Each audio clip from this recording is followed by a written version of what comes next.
kita ada prosedur lain lepas ni, jawatan kuasa pendamaian, mana kita akan pergi untuk berdamai lah. Kita cuba, saya datang sini bukan nak menghancurkan masjid, tapi nak menyelamatkan masjid.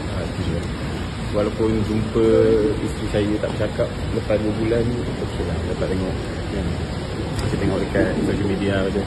Saya sebenarnya demi Allah saya tak ada apa-apa isu pun dengan family, tak ada langsung. Saya dengan family ni memang kita orang rapat, kita orang geng. Kalau saya ada buat terasa hati di mana-mana family dia ke apa, saya mohon maaf. Demi Allah saya tak sengaja, dari saya sedar tak sedar, saya minta maaf.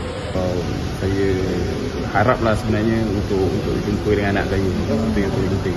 Sebab dah it's been a while and agak sukar sikit untuk saya nak jumpa. Saya message lah di keluarga dia mana-mana, saya kata boleh tolong saya untuk jumpakan saya sekejap dengan Haura. 5 minit pun okey lah. Saya peluk dia pun okey. Tapi semua pun bergantung, kena minta kebenaran mak dia juga kan. Jadi saya faham, saya cuba faham dan saya nangis lah.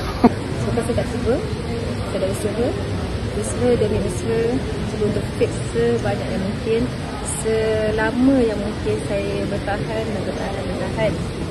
Dan benda ini tiada perubahan. Saya sendiri yang menghandle benda ini.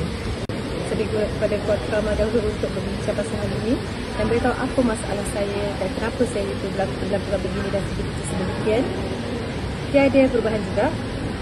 Kenapa saya utamakan keluarga ramai dahulu dan tidak mahu ada keaiban pada pihak keluarga saya. Jadi saya tak nak benda ini datang ke mudaratan kepada saya dan juga anak saya. Jadi saya harus ambil tindakan untuk menyayangi diri saya dan contoh keluarga saya. Dan saya masih lagi ada mak bapak, saya ada keluarga saya ada diri saya untuk tahu sebenarnya apa yang berlaku dalam keluarga saya.